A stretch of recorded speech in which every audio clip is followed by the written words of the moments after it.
Hello friend, स्वागत है आपका अपने चैनल लास्ट क्लास में। आज की इस वीडियो में रसायन शास्त्र के काफ़ी महत्वपूर्ण 100 ऑब्जेक्टिव प्रश्न हम आपको बताएंगे। ये जो 100 ऑब्जेक्टिव प्रश्न है ये पूरे रसायन शास्त्र का निचोड़ प्रश्न है और इस 100 ऑब्जेक्टिव प्रश्न को अगर आप अच्छी तरीके से पढ़ लेते हैं, याद कर लेते हैं, तो फाइनल बोर्ड परीक्षा में रसायन शास्त्र से आपका एक भी प्रश्न नहीं छूटेगा। तो प्लीज़ आप लोग इस वीडियो को शुरू से लेके अंत तक देखिएगा और चैनल को अभी तक आप सब्सक्राइब नहीं किए हैं तो चैनल को सब्सक्राइब कर लीजिएगा और सब्सक्राइब करने के बाद एक बेल आइकन आता है तो बेल आइकन को दबा के ऑल पे कर लीजिएगा ताकि जब भी लाइव क्लास हो तो आपके पास नोटिफिकेशन पहुंचता रहे। तो आइए शुरू करते हैं पहले नंबर प्रश्न से। तो पहला नंबर प्रश्न है कि किसी भी उदासीन विलयन का पीएच मान कितना होता है। यहाँ पे आपको बताना है कि किसी भी उदासीन विलयन का पीएच मान कितना होता है, तो 7 होता है। यहाँ पे बी वाला ऑप्शन बिल्कुल ही सही हो जाएगा। आइए देखते हैं अगला प्रश्न 2 नंबर प्रश्न है कि किसे चाकू से काटा जा सकता है। इसमें से आपको बताना है कि किसे चाकू से काटा जा सकता है। तो लिथियम और सोडियम दोनों को चाकू से हम काट सकते हैं। यहाँ पे सी वाला ऑप्शन बिल्कुल ही सही हो जाएगा। आइए देखते हैं अगला प्रश्न 3 नंबर प्रश्न है कि कौन कमरे के ताप पर द्रव होता है। इसमें से आपको बताना है कि कौन कमरे के ताप पर द्रव होता है। तो जो Hg होता है यानी जो पारा होता है ये कमरे के ताप पर द्रव होता है। यहाँ पे ए वाला ऑप्शन बिल्कुल ही सही हो जाएगा। आइए देखते हैं अगला प्रश्न 4 नंबर प्रश्न है कि ऊष्मा और विद्युत का सबसे अच्छा चालक कौन होता है। यहाँ पे आपको बताना है कि ऊष्मा और विद्युत का सबसे अच्छा चालक कौन होता है। तो चांदी होता है। यहाँ पे बी वाला ऑप्शन बिल्कुल ही सही हो जाएगा। आइए देखते हैं अगला प्रश्न 5 नंबर प्रश्न है कि लाफिंग गैस का रासायनिक सूत्र क्या होता है। यहाँ पे आपको बताना है कि लाफिंग गैस का रासायनिक सूत्र क्या होता है। तो N2O होता है। यहाँ पे ए वाला ऑप्शन बिल्कुल ही सही हो जाएगा। आइए देखते हैं अगला प्रश्न 6 नंबर प्रश्न है कि निम्न में से कौन सबसे अधिक विद्युत ऋणात्मक तत्व है। इसमें से आपको बताना है कि कौन सबसे अधिक विद्युत ऋणात्मक तत्व है। तो जो फ्लोरीन होता है ये सबसे अधिक विद्युत ऋणात्मक तत्व होता है। यहाँ पे बी वाला ऑप्शन बिल्कुल ही सही हो जाएगा। आइए देखते हैं अगला प्रश्न 7 नंबर प्रश्न है कि सरलतम हाइड्रोकार्बन कौन है। इसमें से आपको बताना है कि सरलतम हाइड्रोकार्बन कौन है। तो जो मीथेन होता है ये सरलतम हाइड्रोकार्बन होता है। यहाँ पे ए वाला ऑप्शन बिल्कुल ही सही हो जाएगा। आइए देखते हैं अगला प्रश्न 8 नंबर प्रश्न है कि रासायनिक अभिक्रिया के दौरान किसी पदार्थ में ऑक्सीजन का ह्रास क्या कहलाता है। यहाँ पे आपको बताना है कि रासायनिक अभिक्रिया के दौरान किसी पदार्थ में ऑक्सीजन का ह्रास क्या कहलाता है। तो अपचयन कहलाता है। यहाँ पे बी वाला ऑप्शन बिल्कुल ही सही हो जाएगा। आइए देखते हैं अगला प्रश्न 9 नंबर प्रश्न है कि सोडियम को किरोसिन तेल में डुबा के क्यों रखा जाता है। यहाँ पे आपको बताना है कि सोडियम को किरोसिन तेल में डुबा के क्यों रखा जाता है। क्योंकि जो सोडियम होता है ये अत्यंत ज्वलनशील होता है। ये ऑक्सीजन के संपर्क में आते ही जलना शुरू कर देता है। इसीलिए जो सोडियम होता है इसे हम किरोसिन तेल में डुबा के रखते हैं। तो यहाँ पे बी वाला ऑप्शन बिल्कुल ही सही हो जाएगा। आइए देखते हैं अगला प्रश्न 10 नंबर प्रश्न है कि कौन अधातु होते हुए भी विद्युत का सुचालक होता है। इसमें से आपको बताना है कि कौन अधातु होते हुए भी विद्युत का सुचालक होता है। तो ग्रेफाइट होता है। यहाँ पे बी वाला ऑप्शन बिल्कुल ही सही हो जाएगा। आइए देखते हैं अगला प्रश्न 11 नंबर प्रश्न है कि शुद्ध सोना कितने कैरेट का होता है। यहाँ पे आपको बताना है कि शुद्ध सोना कितने कैरेट का होता है। तो शुद्ध सोना 24 कैरेट का होता है। यहाँ पे बी वाला ऑप्शन बिल्कुल ही सही हो जाएगा। आइए देखते हैं अगला प्रश्न 12 नंबर प्रश्न है कि पीतल किसका मिश्र धातु है। यहाँ पे आपको बताना है कि पीतल किसका मिश्र धातु है, तो ये कॉपर और जिंक का होता है, इसे आपको याद रखना है। यहाँ पे सी वाला ऑप्शन बिल्कुल ही सही हो जाएगा। ये देखते हैं अगला प्रश्न 13 नंबर प्रश्न है कि अयस्क में उपस्थित अशुद्धि को क्या कहते हैं। यहाँ पे आपको बताना है कि अयस्क में उपस्थित अशुद्धि को क्या कहते हैं, तो गैंग कहते हैं। यहाँ पे बी वाला ऑप्शन बिल्कुल ही सही हो जाएगा। ये देखते हैं अगला प्रश्न 14 नंबर प्रश्न है कि बॉक्साइट किस धातु का अयस्क है। यहाँ पे आपको बताना है कि बॉक्साइट किस धातु का अयस्क है, तो जो बॉक्साइट होता है ये एल्यूमिनियम का अयस्क होता है, इसे आपको याद रखना है। यहाँ पे बी वाला ऑप्शन बिल्कुल ही सही हो जाएगा। ये देखते हैं अगला प्रश्न 15 नंबर प्रश्न है कि कार्बन के अपरूप निम्न में से कौन सा है। इसमें से आपको बताना है कि कौन कार्बन का अपरूप होता है, तो जो हीरा और ग्रेफाइट होता है ये कार्बन का अपरूप होता है। यहाँ पे ए वाला ऑप्शन बिल्कुल ही सही हो जाएगा। रसायन शास्त्र के काफी महत्वपूर्ण 100 ऑब्जेक्टिव प्रश्न हम आपको बताएंगे, और इस 100 ऑब्जेक्टिव प्रश्न को अगर आप अच्छी तरीके से पढ़ लेते हैं, याद कर लेते हैं, तो फाइनल बोर्ड परीक्षा में रसायन शास्त्र से आपका एक भी प्रश्न नहीं छूटेगा। तो प्लीज आप लोग इस वीडियो को शुरू से लेके अंत तक देखिएगा, और वीडियो को अभी तक आप लाइक नहीं किए तो प्लीज आप लोग वीडियो को लाइक भी कर दीजिएगा। आइए देखते हैं अगला प्रश्न 16 नंबर प्रश्न है कि फास्फोरस का अणु सूत्र क्या होता है। यहाँ पे आपको बताना है कि फास्फोरस का अणु सूत्र क्या होता है, तो P4 होता है, इसे आपको याद रखना है। यहाँ पे ए वाला ऑप्शन बिल्कुल ही सही हो जाएगा। ये देखते हैं अगला प्रश्न 17 नंबर प्रश्न है कि जल में हाइड्रोजन एवं ऑक्सीजन की अणु संख्याओं का अनुपात होगा। यहाँ पे जल में हाइड्रोजन और ऑक्सीजन का अणु संख्याओं का अनुपात बताना है।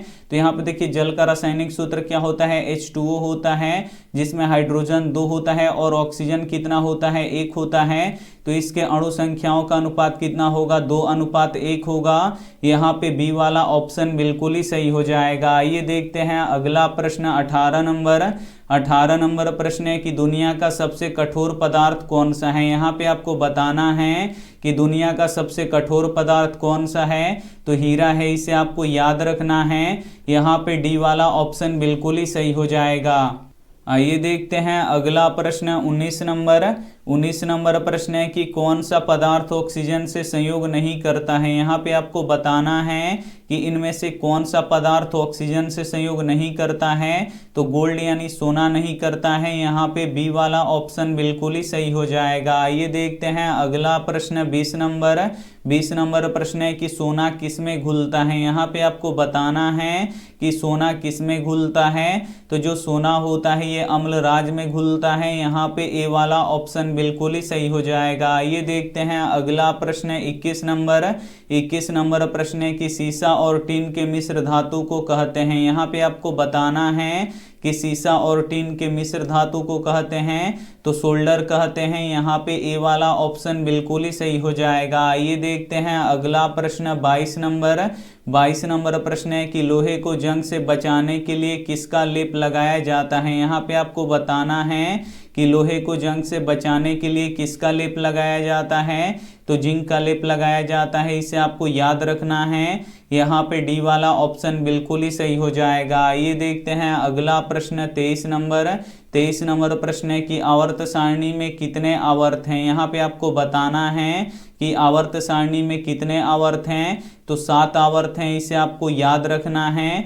यहाँ पे ए वाला ऑप्शन बिल्कुल ही सही हो जाएगा। ये देखते हैं अगला प्रश्न 24 नंबर प्रश्न है कि हीलियम कैसा तत्व है। यहाँ पे आपको बताना है कि हीलियम कैसा तत्व है, तो जो हीलियम होता है ये अक्रिय तत्व होता है। यहाँ पे ए वाला ऑप्शन बिल्कुल ही सही हो जाएगा। ये देखते हैं अगला प्रश्न 25 नंबर प्रश्न है कि ओजोन के एक अणु में ऑक्सीजन के कितने परमाणु होते हैं। यहाँ पे आपको बताना है कि ओजोन के एक अणु में ऑक्सीजन के कितने परमाणु होते हैं, तो 3 होते हैं, इसे आपको याद रखना है। यहाँ पे ए वाला ऑप्शन बिल्कुल ही सही हो जाएगा। ये देखते हैं अगला प्रश्न 26 नंबर प्रश्न है कि आधुनिक आवर्त सारणी में तत्वों के वर्गीकरण का आधार क्या है। ए ऑप्शन है परमाणु आयतन, बी ऑप्शन है परमाणु घनत्व, सी ऑप्शन है परमाणु द्रव्यमान, डी ऑप्शन है परमाणु संख्या। तो यहाँ पे आपको बताना है कि आधुनिक आवर्त सारणी में तत्वों के वर्गीकरण का आधार क्या है, तो परमाणु संख्या है, इसे आपको याद रखना है। यहाँ पे डी वाला ऑप्शन बिल्कुल ही सही हो जाएगा। आइए देखते हैं अगला प्रश्न 27 नंबर। 27 नंबर प्रश्न है कि क्षार स्वाद में कैसा होता है। यहाँ पे आपको बताना है कि जो क्षार होता है ये स्वाद में कैसा होता है, तो क्षार स्वाद में कड़वा होता है। यहाँ पे डी वाला ऑप्शन बिल्कुल ही सही हो जाएगा। आइए देखते हैं अगला प्रश्न 28 नंबर। 28 नंबर प्रश्न है कि लिटमस पत्र किससे प्राप्त होता है। यहाँ पे आपको बताना है कि लिटमस पत्र किससे प्राप्त होता है, तो जो लिटमस पत्र होता है ये लाइकेन से प्राप्त होता है, इसे आपको याद रखना है। यहाँ पे सी वाला ऑप्शन बिल्कुल ही सही हो जाएगा। आइए देखते हैं अगला प्रश्न 29 नंबर। 29 नंबर प्रश्न है कि CaOCl2 का प्रचलित नाम क्या है। यहाँ पे आपको बताना है कि CaOCl2 का प्रचलित नाम क्या है, तो विरंजक चूर्ण है, इसे आपको याद रखना है। यहाँ पे बी वाला ऑप्शन बिल्कुल ही सही हो जाएगा। आइए देखते हैं अगला प्रश्न 30 नंबर। 30 नंबर प्रश्न है कि कार्बन और हाइड्रोजन के संयोग से क्या बनता है। यहाँ पे आपको बताना है कि कार्बन और हाइड्रोजन के संयोग से क्या बनता है, तो हाइड्रोकार्बन बनता है, इसे आपको याद रखना है। यहाँ पे बी वाला ऑप्शन बिल्कुल ही सही हो जाएगा। आइए देखते हैं अगला प्रश्न 31 नंबर। 31 नंबर प्रश्न है कि सल्फ्यूरिक अम्ल का अणु सूत्र क्या होगा। यहाँ पे आपको बताना है कि सल्फ्यूरिक अम्ल का अणु सूत्र क्या होगा, तो H2SO4 होता है, इसे आपको याद रखना है। यहाँ पे ए वाला ऑप्शन बिल्कुल ही सही हो जाएगा। आइए देखते हैं अगला प्रश्न 32 नंबर। 32 नंबर प्रश्न है कि बेंजीन का अणु सूत्र क्या होता है। यहाँ पे आपको बताना है कि बेंजीन का अणु सूत्र क्या होता है, तो C6H6 होता है, इसे आपको याद रखना है। यहाँ पे सी वाला ऑप्शन बिल्कुल ही सही हो जाएगा। रसायन शास्त्र के काफी महत्वपूर्ण 100 ऑब्जेक्टिव प्रश्न हम आपको बताएंगे, और ये जो 100 ऑब्जेक्टिव प्रश्न है ये पूरे रसायन शास्त्र का निचोड़ प्रश्न है। और इस 100 ऑब्जेक्टिव प्रश्न को अगर आप अच्छी तरीके से पढ़ लेते हैं, याद कर लेते हैं, तो रसायन शास्त्र से आपका फाइनल बोर्ड परीक्षा में एक भी प्रश्न नहीं छूटेगा, ये हमारा गारंटी है। तो वीडियो को प्लीज आप लोग शुरू से लेके अंत तक जरूर देखिएगा। आइए देखते हैं अगला प्रश्न 33 नंबर। 33 नंबर प्रश्न है कि जब एक अभिकारक टूटकर 2 या 2 से अधिक उत्पादों में बदल जाता है तो उसे क्या कहते हैं। यहाँ पे आपको बताना है कि जब एक अभिकारक टूटकर 2 या 2 से अधिक उत्पादों में बदल जाता है तो उसे क्या कहते हैं, तो उसे वियोजन अभिक्रिया कहते हैं। यहाँ पे बी वाला ऑप्शन बिल्कुल ही सही हो जाएगा। आइए देखते हैं अगला प्रश्न 34 नंबर। 34 नंबर प्रश्न है कि अम्लीय वर्षा का पीएच मान कितना होता है। यहाँ पे आपको बताना है कि अम्लीय वर्षा का पीएच मान कितना होता है, तो अम्लीय वर्षा का पीएच मान 5.6 से कम होता है। यहाँ पे डी वाला ऑप्शन बिल्कुल ही सही हो जाएगा। आइए देखते हैं अगला प्रश्न 35 नंबर।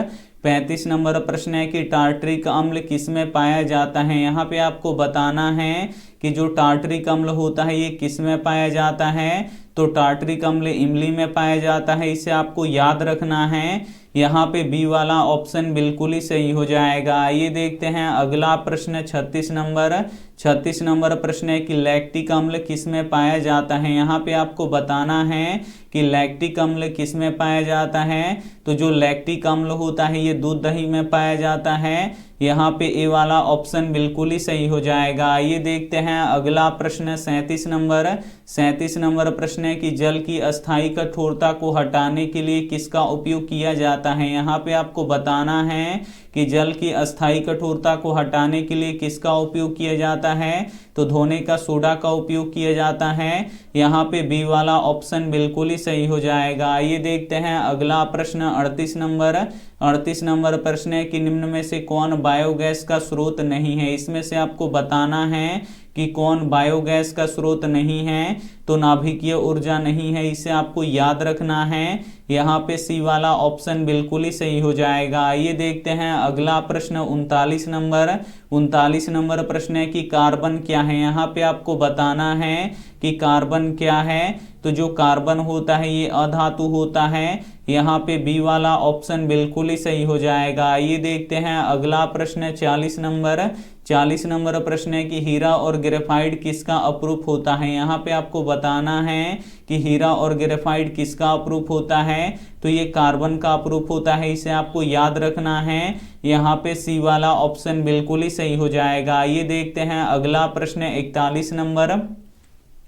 41 नंबर प्रश्न है कि वायुमंडल में CO2 गैस कितना प्रतिशत पाया जाता है। यहाँ पे आपको बताना है कि वायुमंडल में कार्बन डाइऑक्साइड गैस कितना प्रतिशत पाया जाता है, तो 0.03% पाया जाता है। यहाँ पे बी वाला ऑप्शन बिल्कुल ही सही हो जाएगा। ये देखते हैं अगला प्रश्न 42 नंबर प्रश्न है कि कार्बन का परमाणु संख्या कितना होता है। यहाँ पे आपको बताना है कि कार्बन का परमाणु संख्या कितना होता है, तो 6 होता है। यहाँ पे ए वाला ऑप्शन बिल्कुल ही सही हो जाएगा। ये देखते हैं अगला प्रश्न 43 नंबर प्रश्न है कि बॉन्ड OH का क्रियाशील मूलक को क्या कहते हैं। यहाँ पे आपको बताना है कि बॉन्ड OH का क्रियाशील मूलक को क्या कहते हैं, तो ये अल्कोहल कहते हैं। यहाँ पे सी वाला ऑप्शन बिल्कुल ही सही हो जाएगा। ये देखते हैं अगला प्रश्न 44 नंबर प्रश्न है कि कोयला किस प्रकार का ईंधन है। यहाँ पे आपको बताना है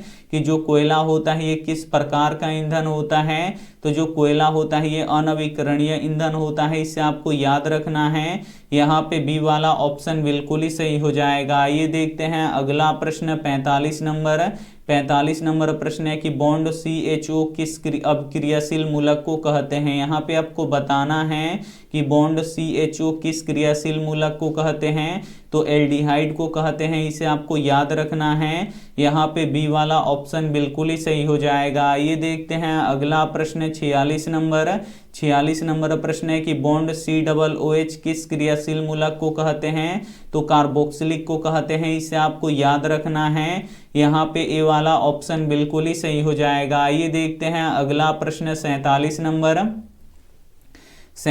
नंबर प्रश्न है कि मनुष्यों में सांस लेने और छोड़ने की प्रक्रिया को क्या कहते हैं। यहाँ पे आपको बताना है कि मनुष्यों में सांस लेने और छोड़ने की प्रक्रिया को क्या कहते हैं, तो श्वासोच्छ्वास कहते हैं। यहाँ पे बी वाला ऑप्शन बिल्कुल ही सही हो जाएगा। ये देखते हैं अगला प्रश्न 48 नंबर प्रश्न है कि अम्ल स्वाद में कैसा होता है। यहाँ पे आपको बताना है कि अम्ल स्वाद में कैसा होता है, तो जो अम्ल होता है ये स्वाद में खट्टा होता है, इसे आपको याद रखना है। यहाँ पे बी वाला ऑप्शन बिल्कुल ही सही हो जाएगा। ये देखते हैं अगला प्रश्न 49 नंबर प्रश्न है कि pH स्केल पर कितनी संख्या अंकित होती हैं। यहाँ पे आपको बताना है कि pH स्केल पर कितनी संख्या अंकित होती हैं, तो 0 से लेके 14 तक की संख्याएं अंकित होती हैं। यहाँ पे ए वाला ऑप्शन बिल्कुल ही सही हो जाएगा। ये देखते हैं अगला प्रश्न 50 नंबर प्रश्न है कि कौन लाल लिटमस पत्र को नीला कर देता है। यहाँ पे आपको बताना है कि कौन लाल लिटमस पत्र को नीला कर देता है, तो लाल लिटमस पत्र को नीला कौन करता है, क्षार करता है। यहाँ पे ए वाला ऑप्शन बिल्कुल ही सही हो जाएगा। रसायन शास्त्र के काफी महत्वपूर्ण 100 ऑब्जेक्टिव प्रश्न बताएंगे, तो एक भी प्रश्न आप लोग स्किप मत कीजिएगा। वीडियो को प्लीज आप लोग शुरू से लेके अंत तक जरूर देखिएगा। ये देखते हैं अगला प्रश्न 51 नंबर प्रश्न है कि लोहा ऑक्सीजन से संयोग करके क्या बनाता है। यहाँ पे आपको बताना है कि लोहा ऑक्सीजन से संयोग करके क्या बनाता है, तो लोहा ऑक्साइड बनाता है। यहाँ पे ए वाला ऑप्शन बिल्कुल ही सही हो जाएगा। ये देखते हैं अगला प्रश्न 52 नंबर प्रश्न है कि अम्ल का जलीय विलयन किसका सुचालक होता है। यहाँ पे आपको बताना है कि अम्ल का जलीय विलयन किसका सुचालक होता है, तो ये विद्युत का सुचालक होता है, इसे आपको याद रखना है। यहाँ पे ए वाला ऑप्शन बिल्कुल ही सही हो जाएगा। ये देखते हैं अगला प्रश्न 53 नंबर प्रश्न है कि शुद्ध जल का pH मान कितना होता है। यहाँ पे आपको बताना है कि शुद्ध जल का pH मान कितना होता है, तो शुद्ध जल का pH मान 7 होता है, इसे आपको याद रखना है। यहाँ पे ए वाला ऑप्शन बिल्कुल ही सही हो जाएगा। ये देखते हैं अगला प्रश्न 54 नंबर प्रश्न है कि अम्ल और क्षार आपस में अभिक्रिया करके क्या बनाते हैं। यहाँ पे आपको बताना है कि अम्ल और क्षार आपस में अभिक्रिया करके क्या बनाते हैं, तो लवण और जल बनाते हैं। यहाँ पे सी वाला ऑप्शन बिल्कुल ही सही हो जाएगा। ये देखते हैं अगला प्रश्न 55 नंबर प्रश्न है कि कार्बन डाइऑक्साइड क्या है। यहाँ पे आपको बताना है कि कार्बन डाइऑक्साइड क्या है, तो जो कार्बन डाइऑक्साइड होता है ये अम्लीय होता है। यहाँ पे ए वाला ऑप्शन बिल्कुल ही सही हो जाएगा। आइए देखते हैं अगला प्रश्न 56 नंबर प्रश्न है कि धातु के ऑक्साइड कैसे होते हैं। यहाँ पे आपको बताना है कि धातु के ऑक्साइड कैसे होते हैं। तो धातु के ऑक्साइड जो होते हैं ये क्षारीय होते हैं। यहाँ पे बी वाला ऑप्शन बिल्कुल ही सही हो जाएगा। ये देखते हैं अगला प्रश्न 57 नंबर प्रश्न है कि हमारे शरीर का पीएच मान कितना होता है। यहाँ पे आपको बताना है कि हमारे शरीर का पीएच मान कितना होता है। तो 7 से 7.4 के बीच होता है या 7.8 के बीच में होता है। तो यहाँ पे ए वाला ऑप्शन बिल्कुल ही सही हो जाएगा। आइए देखते हैं अगला प्रश्न 58 नंबर प्रश्न है कि प्लास्टर ऑफ पेरिस किस कारण से जमता है। यहाँ पे आपको बताना है कि प्लास्टर ऑफ पेरिस किस कारण से जमता है। तो ये जलासन के कारण से जमता है, इसे आपको याद रखना है। यहाँ पे डी वाला ऑप्शन बिल्कुल ही सही हो जाएगा। ये देखते हैं अगला प्रश्न 59 नंबर प्रश्न है कि निम्न में से कौन अम्ल है। इसमें से आपको बताना है कि कौन अम्ल है। तो जो HCl होता है ये क्या होता है, अम्ल होता है। इसका पूरा नाम हाइड्रोक्लोरिक अम्ल होता है और ये पेट में बनता है। तो यहाँ पे डी वाला ऑप्शन बिल्कुल ही सही हो जाएगा। आइए देखते हैं अगला प्रश्न 60 नंबर प्रश्न है कि सिल्वर क्लोराइड का रंग कैसा होता है। यहाँ पे आपको बताना है कि सिल्वर क्लोराइड का रंग कैसा होता है। तो सिल्वर क्लोराइड का रंग श्वेत होता है, इसे आपको याद रखना है। यहाँ पे ए वाला ऑप्शन बिल्कुल ही सही हो जाएगा। ये देखते हैं अगला प्रश्न 61 नंबर प्रश्न है कि अष्टक का नियम निम्न में से किसके द्वारा प्रतिपादित किया गया। यहाँ पे आपको बताना है कि अष्टक का नियम किसने दिया। तो न्यूलैंड्स ने दिया, इसे आपको याद रखना है। यहाँ पे ए वाला ऑप्शन बिल्कुल ही सही हो जाएगा। ये देखते हैं अगला प्रश्न 62 नंबर प्रश्न है कि त्रिक का नियम निम्नलिखित में से किसके द्वारा प्रतिपादित किया गया। यहाँ पे आपको बताना है कि त्रिक का नियम किसने दिया। तो डोब्राइनर द्वारा त्रिक का नियम दिया गया, इसे आपको याद रखना है। यहाँ पे बी वाला ऑप्शन बिल्कुल ही सही हो जाएगा। ये देखते हैं अगला प्रश्न 63 नंबर प्रश्न है कि आवर्त सारणी में कितने आवर्त हैं। तो आवर्त सारणी में 7 आवर्त हैं, इसे आपको याद रखना है। यहाँ पे ए वाला ऑप्शन बिल्कुल ही सही हो जाएगा। ये देखते हैं अगला प्रश्न 64 नंबर प्रश्न है कि आधुनिक आवर्त सारणी में वर्गों की संख्या कितनी होती है। यहाँ पे आपको बताना है कि आधुनिक आवर्त सारणी में वर्गों की संख्या कितनी होती है। तो 18 होती है, इसे आपको याद रखना है। यहाँ पे बी वाला ऑप्शन बिल्कुल ही सही हो जाएगा। ये देखते हैं अगला प्रश्न 65 नंबर प्रश्न है कि मीथेन में कितने सहसंयोजक बंधन होते हैं। यहाँ पे आपको बताना है कि मीथेन में कितने सहसंयोजक बंधन होते हैं। तो जो मीथेन होता है इसमें 4 सहसंयोजक बंधन होते हैं। तो यहाँ पे बी वाला ऑप्शन बिल्कुल ही सही हो जाएगा। ये देखते हैं अगला प्रश्न 66 नंबर प्रश्न है कि किसी भी तत्व की संयोजकता कैसे निर्धारित की जाती है। यहाँ पे आपको बताना है कि किसी भी तत्व की संयोजकता कैसे निर्धारित की जाती है। तो इलेक्ट्रॉनों की संख्या से निर्धारित की जाती है। यहाँ पे ए वाला ऑप्शन बिल्कुल ही सही हो जाएगा। ये देखते हैं अगला प्रश्न 67 नंबर प्रश्न है कि आवर्त सारणी के प्रथम वर्ग के सदस्य हैं। यहाँ पे आपको बताना है कि आवर्त सारणी के प्रथम वर्ग के सदस्य हैं। तो क्षारीय धातु हैं, इसे आपको याद रखना है। यहाँ पे बी वाला ऑप्शन बिल्कुल ही सही हो जाएगा। ये देखते हैं अगला प्रश्न 68 नंबर प्रश्न है कि एलपीजी एक गंधहीन गैस है, इसमें गंध के लिए क्या मिलाया जाता है। यहाँ पे आपको बताना है कि एलपीजी एक गंधहीन गैस है, इसमें गंध के लिए क्या मिलाया जाता है। तो एथिल मार्केप्टोन मिलाया जाता है, इसे आपको याद रखना है। यहाँ पे डी वाला ऑप्शन बिल्कुल ही सही हो जाएगा। ये देखते हैं अगला प्रश्न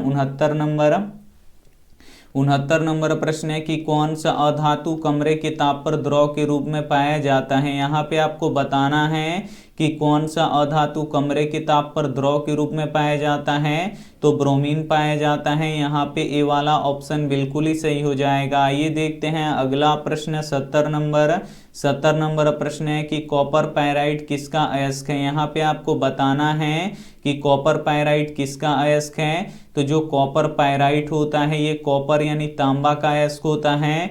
यहाँ पे ए वाला ऑप्शन बिल्कुल ही सही हो जाएगा। ये देखते हैं अगला प्रश्न 71 नंबर।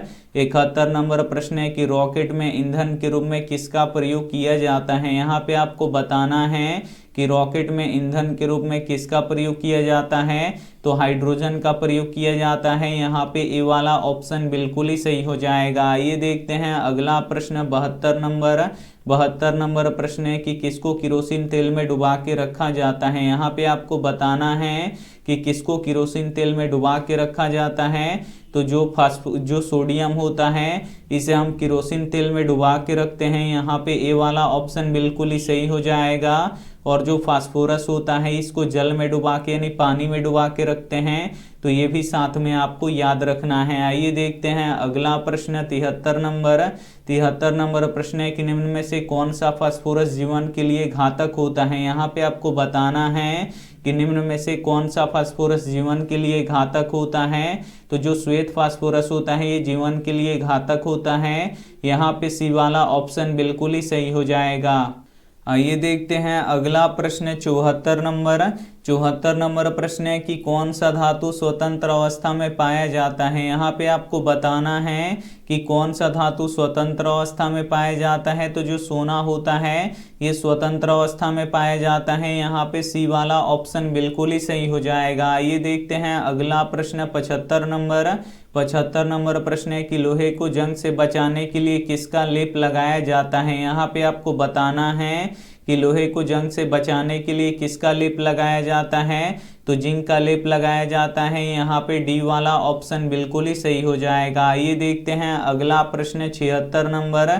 76 नंबर प्रश्न है कि श्वसन कैसी रासायनिक अभिक्रिया है। यहाँ पे आपको बताना है कि श्वसन कैसी रासायनिक अभिक्रिया है, तो ये ऊष्माक्षेपी रासायनिक अभिक्रिया है, इसे आपको याद रखना है।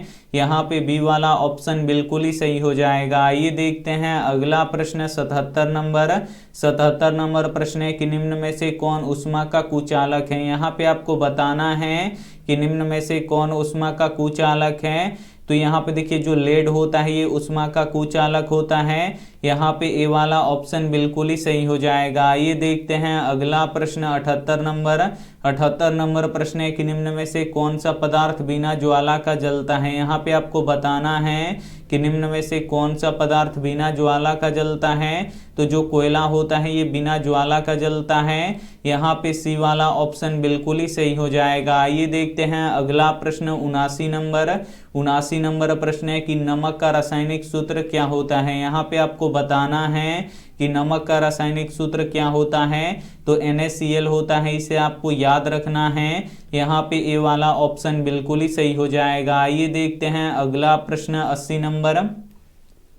80 नंबर प्रश्न है कि रासायनिक अभिक्रिया के दौरान किसी पदार्थ में ऑक्सीजन का ह्रास क्या कहलाता है, तो उपचयन कहलाता है। यहाँ पे बी वाला ऑप्शन बिल्कुल ही सही हो जाएगा। ये देखते हैं अगला प्रश्न 81 नंबर। 81 नंबर प्रश्न है कि मिल्क ऑफ मैग्नीशिया का पीएच मान कितना होता है। यहाँ पे आपको बताना है कि मिल्क ऑफ मैग्नीशिया का पीएच मान कितना होता है, तो 10.5 होता है। यहाँ पे डी वाला ऑप्शन बिल्कुल ही सही हो जाएगा। ये देखते हैं अगला प्रश्न 82 नंबर। 82 नंबर प्रश्न है कि मैग्नेटाइट किस धातु का अयस्क है। यहाँ पे आपको बताना है कि मैग्नेटाइट किस धातु का अयस्क है, तो ये Fe यानी लोहा का अयस्क होता है। यहाँ पे बी वाला ऑप्शन बिल्कुल ही सही हो जाएगा। ये देखते हैं अगला प्रश्न 83 नंबर। 83 नंबर प्रश्न है कि कौन लाल लिटमस पत्र को नीला कर देता है। यहाँ पे आपको बताना है कि कौन लाल लिटमस पत्र को नीला कर देता है, तो लाल लिटमस पत्र को नीला कौन करता है, क्षार करता है। और जो अम्ल होता है ये नीले लिटमस पत्र को लाल करता है, तो ये भी साथ में आपको याद रखना है। आइए देखते हैं अगला प्रश्न 84 नंबर। 84 नंबर प्रश्न है कि बायोगैस का मुख्य घटक है। यहाँ पे आपको बताना है कि बायोगैस का मुख्य घटक है, तो बायोगैस का मुख्य घटक क्या होता है, मीथेन गैस होता है। यहाँ पे ए वाला ऑप्शन बिल्कुल ही सही हो जाएगा। ये देखते हैं अगला प्रश्न 85 नंबर। 85 नंबर प्रश्न है कि जिनके बाह्यतम कक्षा में 5, 6 या 7 इलेक्ट्रॉन होते हैं उसे क्या कहते हैं। यहाँ पे आपको बताना है कि जिसके बाह्यतम कक्षा में 5, 6 या 7 इलेक्ट्रॉन होते हैं उसे क्या कहते हैं, तो उसे अधातु कहते हैं। यहाँ पे बी वाला ऑप्शन बिल्कुल ही सही हो जाएगा। आइए देखते हैं अगला प्रश्न 86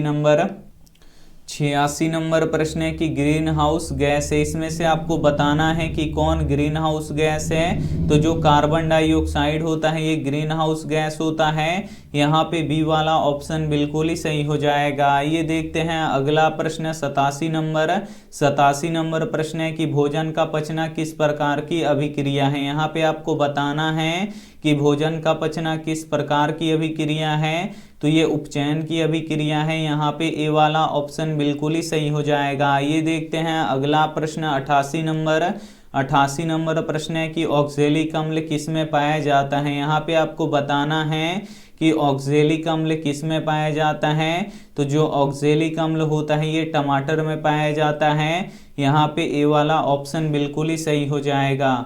आइए देखते हैं अगला प्रश्न 89 नंबर प्रश्न है कि विटामिन बी के कारण से कौन सा रोग होता है। यहाँ पे आपको बताना है कि विटामिन बी के कारण से कौन सा रोग होता है, तो बेरी रोग होता है, इसे आपको याद रखना है। यहाँ पे बी वाला ऑप्शन बिल्कुल ही सही हो जाएगा। ये देखते हैं अगला प्रश्न 90 नंबर प्रश्न है कि ऑक्सीजन के 2 परमाणुओं के बीच कितने आबंध होते हैं। यहाँ पे आपको बताना है कि ऑक्सीजन के 2 परमाणुओं के बीच कितने आबंध होते हैं, तो 2 आबंध होते हैं, इसे आपको याद रखना है। यहाँ पे बी वाला ऑप्शन बिल्कुल ही सही हो जाएगा। ये देखते हैं अगला प्रश्न 91 नंबर प्रश्न है कि कौन सा अधातु कमरे की ताप पर द्रव होता है। ये रिपीट हो गया है, ब्रोमीन होता है।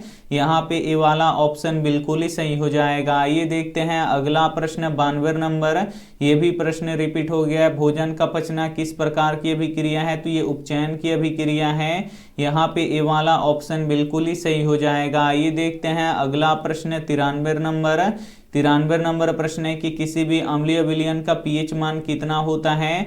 तो किसी भी अम्लीय विलयन का पीएच मान कितना होता है, तो 7 से कम होता है, इसे आपको याद रखना है। यहाँ पे सी वाला ऑप्शन बिल्कुल ही सही हो जाएगा। ये देखते हैं अगला प्रश्न 94 नंबर प्रश्न है कि चीनी का रासायनिक सूत्र क्या होता है। यहाँ पे आपको बताना है कि चीनी का रासायनिक सूत्र क्या होता है, तो C12H22O11 होता है, इसे आपको याद रखना है। यहाँ पे बी वाला ऑप्शन बिल्कुल ही सही हो जाएगा। ये देखते हैं अगला प्रश्न 95 नंबर प्रश्न है कि मधुमक्खी के डंक में कौन सा अम्ल पाया जाता है। यहाँ पे आपको बताना है कि मधुमक्खी के डंक में कौन सा अम्ल पाया जाता है, तो मेथेनोइक अम्ल पाया जाता है। यहाँ पे सी वाला ऑप्शन बिल्कुल ही सही हो जाएगा। ये देखते हैं अगला प्रश्न 96 नंबर प्रश्न है कि NaOH क्या है। यहाँ पे आपको बताना है कि NaOH क्या है, तो NaOH क्षार है, इसे आपको याद रखना है। यहाँ पे बी वाला ऑप्शन बिल्कुल ही सही हो जाएगा। ये देखते हैं अगला प्रश्न 97 नंबर प्रश्न है कि आधुनिक आवर्त सारणी किसने बनाया। यहाँ पे आपको बताना है कि आधुनिक आवर्त सारणी किसने बनाया, तो आधुनिक आवर्त सारणी मोसले ने बनाया, इसे आपको याद रखना है। यहाँ पे ए वाला ऑप्शन बिल्कुल ही सही हो जाएगा। ये देखते हैं अगला प्रश्न 98 नंबर प्रश्न है कि पीतल उदाहरण है किसका। यहाँ पे आपको बताना है कि पीतल उदाहरण है किसका, तो ये मिश्र धातु का उदाहरण है। यहाँ पे सी वाला ऑप्शन बिल्कुल ही सही हो जाएगा। ये देखते हैं अगला प्रश्न 99 नंबर प्रश्न है कि सोने की शुद्धता की माप की जाती है। यहाँ पे आपको बताना है कि सोने की शुद्धता की माप किस में की जाती है, तो कैरेट में की जाती है। यहाँ पे सी वाला ऑप्शन बिल्कुल ही सही हो जाएगा। ये देखते हैं अंतिम प्रश्न 100 नंबर प्रश्न है कि पारे का अयस्क निम्न में से कौन सा है। ए ऑप्शन है हेमेटाइट, बी ऑप्शन है मैग्नेटाइट, सी ऑप्शन है सिनेबार, डी ऑप्शन है बॉक्साइट। तो यहाँ पे आपको बताना है कि पारे का अयस्क निम्न में से कौन सा होता है, तो पारे का अयस्क सिनेबार होता है, इसे आपको याद रखना है। यहाँ पे सी वाला ऑप्शन बिल्कुल ही सही हो जाएगा। यहाँ पे रसायन शास्त्र के काफी महत्वपूर्ण 100 ऑब्जेक्टिव प्रश्न हम आपको बता चुके हैं और ये जो 100 ऑब्जेक्टिव प्रश्न हैं ये आपके फाइनल बोर्ड परीक्षा के लिए काफ़ी महत्वपूर्ण है। और इस 100 ऑब्जेक्टिव प्रश्न को अगर आप अच्छी तरीके से पढ़ लीजिएगा, याद कर लीजिएगा, तो फाइनल बोर्ड परीक्षा में रसायन शास्त्र से आपका एक भी प्रश्न नहीं छूटेगा। और हमारे वेबसाइट पे विज्ञान यानी साइंस का टेस्ट चल रहा है, तो अभी तक आप नहीं दिए हैं तो 8 बजे से पहले आप लोग वेबसाइट पे जाके टेस्ट दे लीजिए। और ये रहा आपके लिए होमवर्क प्रश्न। यहाँ पे आपको बताना है कि निम्न में से कौन प्रबल अम्ल है। इसमें से आपको बताना है कि कौन प्रबल अम्ल है। तो जो भी ऑप्शन आपको सही लगे वो आप हमें कमेंट करके जरूर बताइएगा। और वीडियो को लाइक नहीं किए तो प्लीज़ आप लोग वीडियो को लाइक कीजिए, अपने दोस्तों के पास इस वीडियो को जरूर शेयर कीजिए। और चैनल को अभी तक आप सब्सक्राइब नहीं किए हैं तो चैनल को सब्सक्राइब कीजिए। Thank you for watching. मिलते हैं अगले वीडियो में, तब तक अपना ध्यान रखिए, मन लगा के पढ़ाई कीजिए। Take care and bye.